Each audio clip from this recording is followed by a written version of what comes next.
अस्सलाम वालेकुम फ्रेंड्स। मैं हूं मोहसिन रज़ा और आप लोग देख रहे हैं 24 आवर 7 टीचर्स ऑनलाइन। दोस्तों, हमारी क्लास चल रही है ऑफिस 2019 की और हम लोग सीख रहे हैं एक्सेल 2019। दोस्तों, इससे पहले हमारे दो पार्ट आ चुके हैं और उन दो पार्ट्स में हम काफ़ी सारा एमएस एक्सेल 2019 सीख चुके हैं।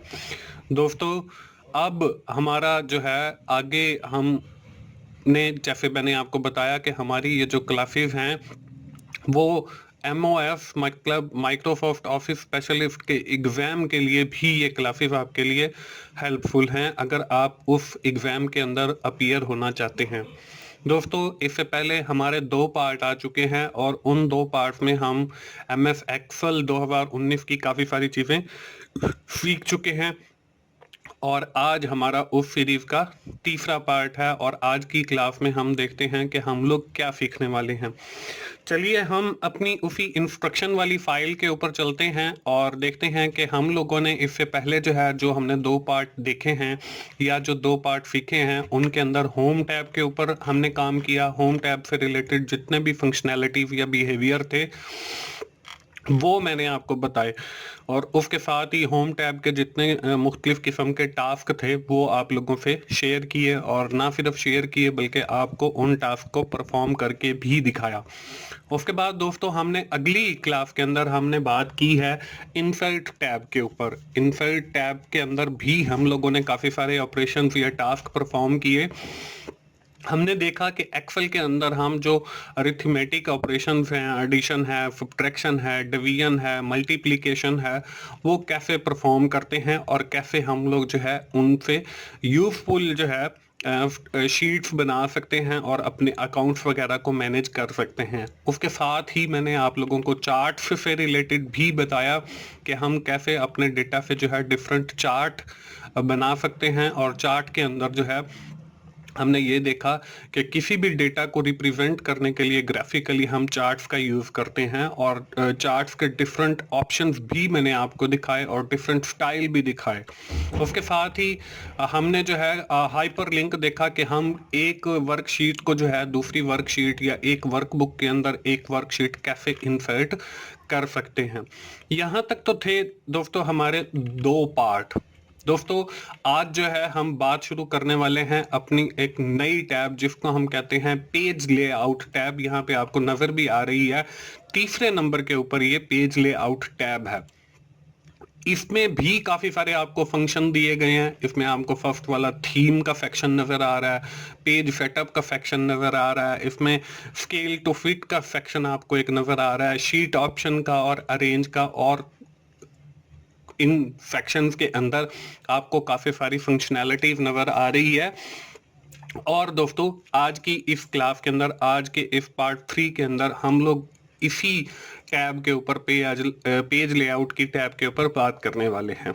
तो चलिए हम अपनी क्लास का बाकायदा आगाज करते हैं और देखते हैं कि हमारी इस पेज लेआउट टैब के अंदर सबसे जो पहला टास्क है वो क्या है। टास्क 22 है जी। इसमें कलर एंड थीम का है। Change the colour of theme apply to the arithmetic operator sheet, और कलर हमने सेलेक्ट करना है रेड ऑरेंज। हम जाएंगे जी अपनी पेज लेआउट टैब में। इसमें देखें ये थीम की आपको नजर आ रही है और यहाँ पे देखें कलर स्कीम आपको नजर आ रही है। कलर स्कीम पे हमने क्लिक किया और यहाँ पे देखें हमने सेलेक्ट करना है कौन सा कलर। यहाँ पे मैं देख लेता हूँ रेड ऑरेंज। यहाँ पे हम रेड ऑरेंज देखें, यहाँ पे रेड ऑरेंज, ये रेड ऑरेंज है। यहाँ पे अगर मैं क्लिक करता हूँ तो यहाँ पे ये आपकी इफ शीट के ऊपर अप्लाई हो जाएगा। आप यहाँ से थीम भी चेंज कर सकते हो। यहाँ पे आपको डिफरेंट थीम्स अवेलेबल हैं। आप जो भी थीम सेलेक्ट करेंगे वो यहाँ पे देखें अप्लाई हो जाएगा। इसी तरह कलर स्कीम के अंदर अगर हम देखते हैं तो कलर स्कीम के अंदर आपके पास और भी काफ़ी सारे कलर अवेलेबल हैं। आप उनमें से कोई सा भी स्कीम अप्लाई कर सकते हो। हमने फिल वक्त जो है वो ऑरेंज रेड सेलेक्ट की हुई है। रेड ऑरेंज जो हमें इधर दी हुई है, रेड ऑरेंज हमने सेलेक्ट करनी है। तो हम जो है सिर्फ इसमें रेड ऑरेंज पे क्लिक करेंगे तो हमारा वही जो कलर स्कीम है वो यहाँ पे अप्लाई हो जाएगी। वो ना सिर्फ यहाँ पे अप्लाई हो जाएगी बल्कि होम टैब के अंदर अगर आप आकर देखेंगे तो वही स्कीम जो है आपको यहाँ पर भी मिलेगी कलर्स की। तो ये हमारा पहला टास्क इस तरीके से परफॉर्म हो जाता है। उसके बाद सेकंड जो है वो आपको मार्जिन का दिया हुआ है। अब यहाँ पे देखें modify the margin apply to the whole document. Top पे 0.8, बॉटम पे 0.8, लेफ्ट पे 0.6, राइट पे 0.6 और आपका साइज जो है वो होना चाहिए A4 साइज। अब यहाँ पे देखें हमने माइक्रोसॉफ्ट वर्ड के अंदर भी ये मार्जिन से रिलेटेड पढ़ा था। मैंने आपको बताया था कि जब हम प्रिंट निकालते हैं आपकी लेफ्ट साइड पे कितनी स्पेस होनी चाहिए, आपकी राइट साइड पे कितनी स्पेस होनी चाहिए, आपकी टॉप के अंदर कितनी स्पेस होनी चाहिए, आपकी बॉटम पे कितनी स्पेस होनी चाहिए, इसको हम मार्जिन कहते हैं।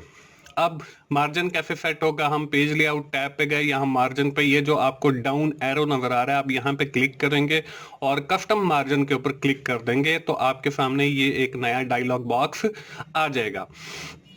अब यहाँ पे देखें हमने टॉप पे 0.8 रखना है तो आप ये डाउन एरो पे क्लिक करेंगे तो आपका ये कम होगा, अगर आप अप एरो पे क्लिक करेंगे तो आपका ये मार्जिन जो है वो ज्यादा होगा।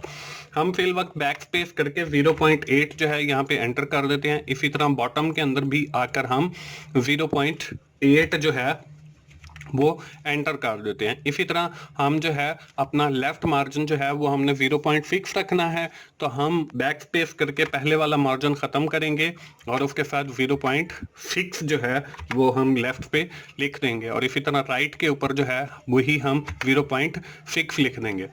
और साथ ही हमने दोस्तों ये भी पढ़ा था कि हमने जो पेज 5 है वो A4 5 रखना है। अब ये पेज वाली टैब के ऊपर आएंगे क्योंकि इस डायलॉग बॉक्स के अंदर भी आपको डिफरेंट टैब नजर आ रही हैं जिसमें आपकी पेज की है, मार्जिन की है, हेडर एंड फुटर की है, शीट की है। तो पेज वाली टैब के ऊपर आप आके यहाँ पे जहाँ पे पेज 5 दिया हुआ है यहाँ पे क्लिक करेंगे तो यहाँ से आपने A4 5 सेलेक्ट करना है। A4 5 सेलेक्ट करने के बाद जब आप इसे ओके करेंगे तो आपका वही जो है पेज 5 सेलेक्ट हो जाएगा और वही आपका मार्जिन सेलेक्ट हो जाएगा। अब यहाँ पे देखें आपको हल्की सी ये एक लाइन नजर आ रही है, ये रिप्रेजेंट कर रही है कि अगर आप इस डॉक्यूमेंट को प्रिंट करेंगे तो इतना आपका आएगा। इस पिक्चर को उठा के फिर हमने उसके हिसाब से एडजस्ट कर लिया है और ये देखें लाइन जा रही है और आपको जहाँ पे पेज ये एंड होगा वहां पर भी एक लाइन नजर आ रही है। तो ये आपका मार्जिन एरिया डिफाइन हो गया, इसके अंदर आप जो भी लिखेंगे वो आपका प्रिंट पे आ जाएगा। इस तरीके से हमारा ये टास्क भी कंप्लीट हो जाता है। अगला टास्क है जी 24 पेज ओरिएंटेशन। अब page orientation, change the orientation of the page, apply to the staff sheet और हमने पेज ओरिएंटेशन रखनी है लैंडस्केप। अब दोस्तों हमारे पास जो है दो किस्म की ओरिएंटेशन होती है, एक होती है पोर्ट्रेट, एक होती है आपकी लैंडस्केप। अब जो पोर्ट्रेट होती है वो आपकी बुक की शक्ल के अंदर होती है, जैसे एक बिल्कुल सीधी, उसको हम हॉरिजेंटल भी वर्टिकल भी कह सकते हैं। और जो आपका होता है लैंडस्केप वो आपका, उसको हम हॉरिजेंटल कह सकते हैं। जैसे आपको ये अरिथमेटिक ऑपरेशन लिखा हुआ नजर आ रहा है तो ये आपकी एक लैंडस्केप जो है। अगर हम पोर्ट्रेट की बात करते हैं तो अगर ये मैं सारे सेल सिलेक्ट कर लेता हूं तो ये जो एक शेप ड्रा हुई है इसको हम पोर्ट्रेट कहते हैं। हमने स्टाफ लिस्ट के ऊपर अप्लाई करनी है वो लैंडस्केप वाली जो हमने ओरिएंटेशन पढ़ी है। तो हम जाएंगे स्टाफ लिस्ट के ऊपर और यहाँ पे जाएंगे ओरिएंटेशन। ओरिएंटेशन पे जाने के बाद यहाँ पे देखें ऑलरेडी जो है आपके पास पोर्ट्रेट आ रहा है। अगर मैं इस एरो पे क्लिक करते हैं तो हमारे पास जो है नीचे एक लैंडस्केप की भी ऑप्शन आती है। अब देखें लैंडस्केप पे हमने क्लिक किया तो अब देखें हमारा जो पेज है वो बिल्कुल ऐसे नजर आ रहा है जैसे हमारी शीट है। अगर मैं पोर्ट्रेट के ऊपर क्लिक करता हूं तो देखें अब ये लाइन यहाँ पे है आई के पास, तो अगर मैं पोर्ट्रेट पे क्लिक करता हूं तो ये लाइन देखें एफ के पास आ गई। इसका मतलब ये है कि ये इसने वर्टिकली उस पेज को सिलेक्ट कर लिया है। तो हमने चूंकि लैंडस्केप करनी है तो हम ओरिएंटेशन पे क्लिक करेंगे और लैंडस्केप कर देंगे तो इस तरीके से हमारा ये टास्क परफॉर्म हो जाएगा। आगे है हमारा page 5, change the size of the page, apply to the sheet of staff sheet और A4 5 आपने सेलेक्ट करना है। हम जाएंगे वापस अपने 5 के ऊपर और यहाँ पे देखें आपको A4 5 नजर आ रहा है, यहाँ पे क्लिक करेंगे तो हमारा ये A4 5 जो है वो सेलेक्ट हो जाएगा। इससे हमारा 5 सेलेक्ट हो गया। आगे हमें दिया हुआ जी print area, change the colour apply to the arithmetic operation. आपने सेट करना है print area, enable the grid print option. आपने जाना है जी कौन सी शीट में, अरिथमेटिक ऑपरेटर वाली शीट। अरिथमेटिक ऑपरेशन आ गई, इसके अंदर आपने प्रिंट एरिया सेलेक्ट करना है, तो हम सिर्फ उस जगह को सिलेक्ट कर लेने हैं जिसका हमने प्रिंट लेना है।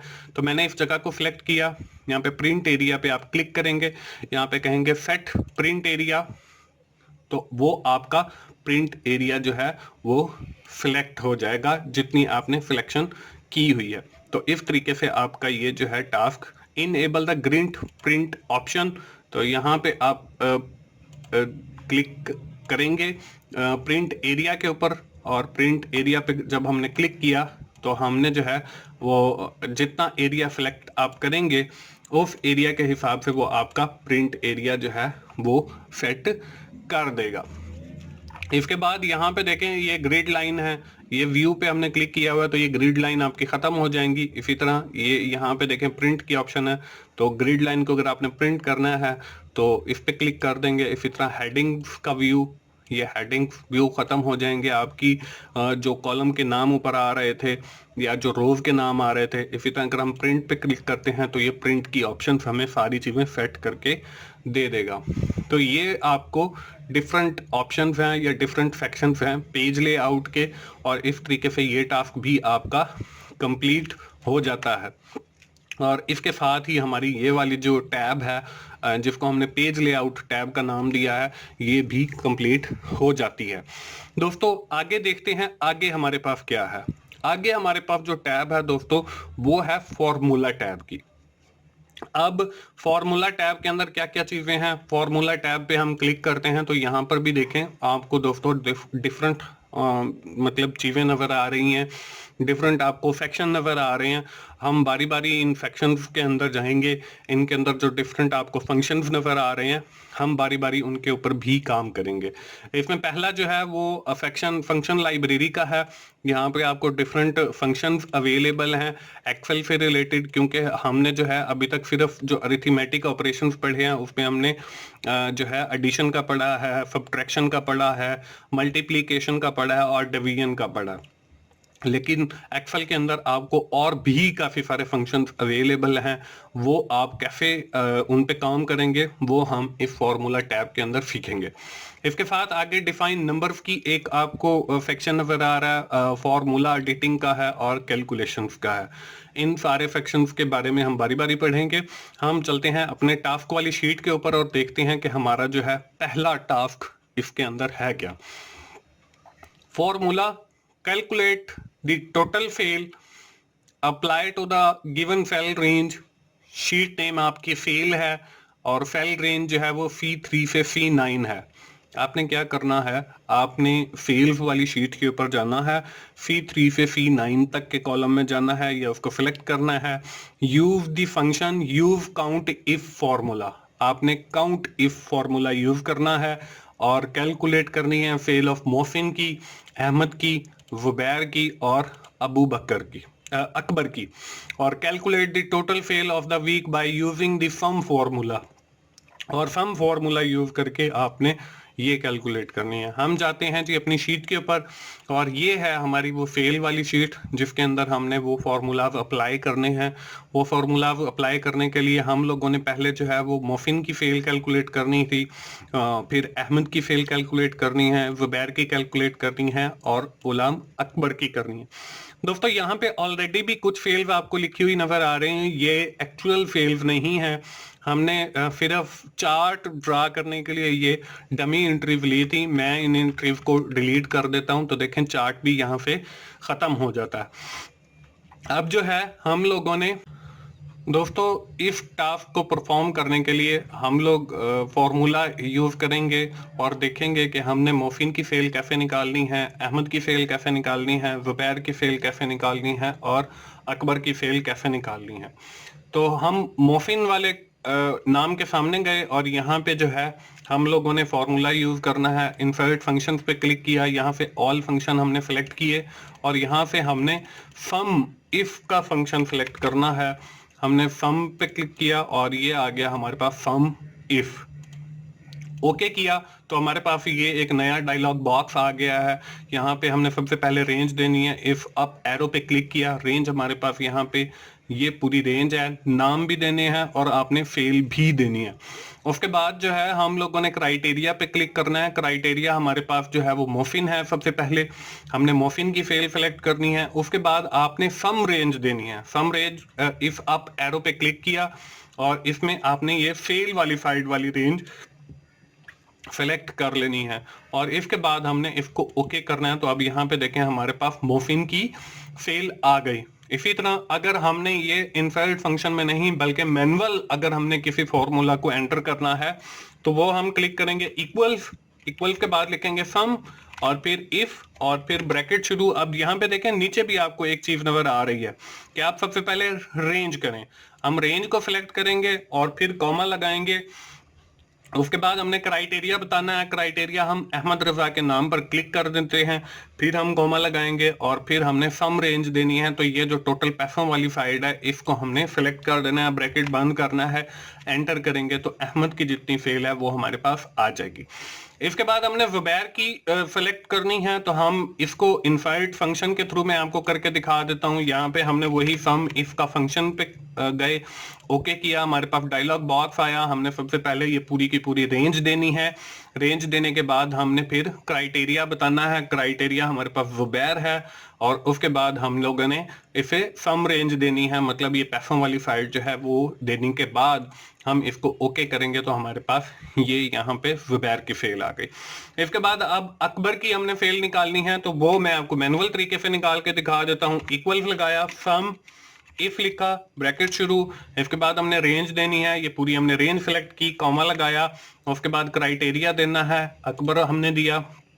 उसके बाद फिर कॉमा लगाया और फिर ये फेल वाली साइड आपने पूरी सेलेक्ट की, ब्रैकेट बंद की, एंटर किया तो ये आपके पास अकबर की फेल आ गई। और इस तरीके से हमारा ये जो चार्ट था वो भी खुद ब खुद से दोबारा ड्रा हो गया। दोस्तों आगे देखते हैं इफ टास्क के अंदर हमने क्या परफॉर्म करना है। इसके बाद हमने calculate total fail of the week use by sum formula. पहले हमने यूज किया है सम इफ फॉर्मूला, अब हम लोग यूज करेंगे सम वाला फॉर्मूला। उसके भी वही दो तरीके हैं, आप या तो मैनुअल से दे लें, इक्वल लिखें, सम लिखें और ब्रैकेट शुरू करके इस पूरी रेंज को सिलेक्ट करें और एंटर करेंगे तो आपके पास टोटल जवाब आ जाएगा। लेकिन मैं आपको with the help of formula tab आपको करके दिखा देता हूँ। यहाँ ऑटो सम के ऊपर हम क्लिक करेंगे और सम के ऊपर हमने क्लिक किया तो यहाँ पे जो है उसने ये पूरी रेंज को सिलेक्ट किया और यहाँ पे आपको सम करके दिखा दिया। इसको मैं डिलीट कर देता हूँ और फिर आपको मैनुअल करके दिखाता हूँ। इक्वल लिखा, सम लिखा, ब्रैकेट शुरू, आपने ये नंबर 1 से लेके ये पूरी रेंज सेलेक्ट कर देनी है, ब्रैकेट बंद करके एंटर करेंगे तो यहाँ आपके पास वो पूरा टोटल आ जाएगा और इस तरीके से ये हमारा टास्क परफॉर्म हो जाएगा। आगे चल के देखते हैं जी। आगे है एवरेज। अब एवरेज का क्या करना है, apply auto sum average function, apply to the given cell range. आपने add text in E13 average salary. Average salary आपने निकालनी है, स्टाइल आपका बोल्ड होगा, साइज आपका 14 PT होगा, सेल रेंज F3 से F12 और अप्लाई करना है ऑटो सम एवरेज वाला फंक्शन। मतलब हमने जो है अब शीट चेंज करनी है, वो स्टाफ लिस्ट में गए और हमने एवरेज जो है वो निकालनी है। तो यहाँ पे देखें एवरेज फेल भी लिखा हुआ है, तो अगर आपने एवरेज सैलरी निकालनी है तो यहाँ पे आप वो एवरेज सैलरी निकाल सकते हो। मैं आपको एवरेज सैलरी भी निकाल कर दिखाता हूँ और एवरेज फेल भी निकाल कर दिखाता हूँ। एक आपको मैनुअल दिखाऊंगा और एक आपको फॉर्मूला के जरिए। यहाँ पे हम लिखते हैं जी एवरेज सैलरी और यहाँ पे हम वो जवाब निकालेंगे। इसको हमने बोल्ड करना है और होम टैब पे आके हमने इसको बोल्ड किया और इसका साइज जो है हमने 14 रखना है और यहाँ पे हमने वो एवरेज निकालनी है। फॉर्मूला टैब के अंदर गए, ऑटो सम फंक्शन पे क्लिक किया, यहाँ पे एवरेज पे क्लिक किया। अब देखें उसने खुद ये रेंज आपकी सिलेक्ट कर ली है। इसको हम एंटर करेंगे तो यहाँ पे हमारे पास एवरेज आ जाएगी। इसको हम वापस इसके जो डेसिमल पॉइंट है इनको खत्म भी कर सकते हैं। यहाँ पे आपके पास 26,000 जो है वो पर एम्प्लॉय एवरेज आ रही है। इसी तरह अगर हमने फेल पे कैलकुलेट करनी है तो वो हम इक्वल लगाएंगे। मैनुअल अगर हमने कैलकुलेट करनी है तो वो हम AVERAGE एवरेज लिखेंगे पूरा एक वर्ड, और फिर ब्रैकेट शुरू करेंगे, और फिर ये हम पूरी फेल वाली साइड सेलेक्ट करके और ब्रैकेट बंद करके एंटर करेंगे तो ये हमारे पास जो है एवरेज फेल पर डे आ जाएगी। और इस तरीके से ये मैंने आपको मैनुअल भी समझा दिया है और with the help of formula tab use करके भी सिखा दिया। अगला टास्क देखते हैं जी। अगला टास्क है जी आपका name range. Create a new named range. आपने apply to the given cell range A3 से F12 तक, और सैलरी आपकी वो शीट है। आपने ये सैलरी है और आपका सेल रेंज कौन सी है जी? सेल रेंज यहाँ पे हमारे पास है जी A3 से F12 तक, और हम जाते हैं अपनी उस रेंज के ऊपर, और A3 से लेकर F12 जो है वो यहाँ तक बनता है। तो हम यहाँ पे डिफाइन नेम पे क्लिक करेंगे, और यहाँ पे देखें नेम जो है इसके अंदर हमने लिखना है सैलरी, और स्कोप आपका वर्कबुक है, और ये आपका सिलेक्ट रहेगा। ओके करेंगे तो ये आपका एक डिफाइन हो जाएगा। अगला टास्क है जी आपके पास maximum value and minimum value, कि आपने मैक्सिमम वैल्यू निकालनी है और मिनिमम वैल्यू निकालनी है। Find the maximum value and minimum value, ये भी आपके दोनों तरीकों से हैं। या तो आप फंक्शन इनसर्ट करके निकाल लें, या फिर जो है आप मैनुअल तरीके से फॉर्मूला एंटर करके निकाल लें। हम चलते हैं अपनी शीट के ऊपर वापस। मैं आपको फेल वाली शीट पे ले जाता हूँ। यहाँ पे आपने मैक्सिमम फेल निकालनी है कि इस पूरी रेंज के अंदर आपकी मैक्सिमम वैल्यू कौन सी है। वैसे तो हमें यहाँ पे नजर आ रहा है 70,000 है, लेकिन अगर आपके पास ये नंबर ऑफ रोज ज्यादा हो, मतलब कुछ 40,000 आपके पास रोज है, उसमें से आपने मैक्सिमम वैल्यू निकालनी है, तो फिर आपके लिए थोड़ी सी मुश्किल होगी। तो वो हम फॉर्मूला के जरिए निकालते हैं। तो यहाँ पे देखें मैक्स जहां पे लिखा हुआ है, आर्ट ऑफ सम पे हमने क्लिक किया, मैक्स जहां पे लिखा हुआ है वहां पे आप क्लिक करेंगे। तो जब आपने मैक्स पे क्लिक किया तो आपने सेल रेंज बतानी है। सेल रेंज जो है वो हमारे पास C9 तक है, तो C11 की बजाय जो है हम लोग यहाँ पे इस रेंज को सिलेक्ट करेंगे और एंटर करेंगे, तो हमारे पास जो है वो मैक्सिमम वैल्यू देखें 70,000 आ गई। अब हमने मिनिमम वैल्यू निकालनी है। तो मिनिमम वैल्यू अगर हम इस पूरी रेंज में देखें तो हमें 10,000 नजर आ रही है, लेकिन हमारे पास नंबर ऑफ रोज ज्यादा हो, तो फिर हम फॉर्मूला लगाएंगे। वो यहाँ पे आर्ट ऑफ सम पे क्लिक करेंगे, यहाँ पे देखें मिन आपको लिखा हुआ नजर आ रहा है। तो ये आप यहाँ से भी कर सकते हैं, लेकिन मैं ये वाली जो है आपको मैनुअल निकाल के दिखा देता हूँ। हमने इक्वल लगाया और यहाँ पे लिखा MIN मिन, और ब्रैकेट शुरू करके हमने वो पूरी रेंज देनी है जिसमें से हमने मिनिमम वैल्यू निकालनी है, और ब्रैकेट बंद करके एंटर करेंगे तो आपके पास देखें मिनिमम वैल्यू 10,000 आ गई। तो इस तरीके से हमारा ये वाला जो टास्क है वो भी कंप्लीट हो जाता है, वो भी परफॉर्म हो जाता है। तो दोस्तों मुझे उम्मीद है कि आप MS Excel 2019 सीख रहे हैं मेरे साथ, और ये जो हमने क्लासेस की सीरीज शुरू की हुई है इसमें आपको मज़ा आ रहा होगा। और हम लोग डिफरेंट रोज़ाना बल्कि एक नया टैब शुरू करते हैं और उससे हम सीखते हैं। आज वाली जो क्लास है वो भी आपके लिए काफ़ी फ्रूटफुल रहेगी, क्योंकि आज वाली क्लास के अंदर हमने जो है आगे फंक्शंस के ऊपर बात की एक्सेल के। उसमें मैंने आपको दोनों तरीकों के जो फंक्शन हैं वो करके दिखाए। मैनुअल से भी आप इक्वल्स लगा के एंटर कर सकते हो अगर आपको फंक्शन का नाम पता है, और आप कंप्यूटर्स में जो आपको बाय डिफॉल्ट फंक्शंस दिए हुए हैं जिसमें आपको मैक्सिमम वैल्यू का है, मिनिमम वैल्यू का है, एवरेज का है, टोटल का है, इसके अलावा और बहुत सारे फंक्शन हैं वो भी आप यूज कर सकते हैं। और मुझे ये भी उम्मीद है कि आपके साथ के साथ MOS माइक्रोसॉफ्ट ऑफिस स्पेशलिस्ट के एग्जाम की भी तैयारी हो रही है। दोस्तों अगर आपको मेरी वीडियोस अच्छी लग रही हैं तो उन्हें लाइक कीजिए, अपने दोस्तों से शेयर कीजिए, और कमेंट्स की सूरत में अपना फीडबैक दीजिए ताकि हम और ज़्यादा इन वीडियोस को इम्प्रूव कर सकें। और मेरा चैनल 24/7 टीचर्स ऑनलाइन सब्सक्राइब कीजिए, और साथ ही बेल के आइकॉन पर क्लिक कीजिए ताकि मेरी जब भी नई वीडियो आए तो सबसे पहले आपको उसका नोटिफिकेशन आ जाए। दोस्तों मोहसिन भाई को अगली क्लास तक के लिए इजाज़त दीजिए। अल्लाह हाफिज़।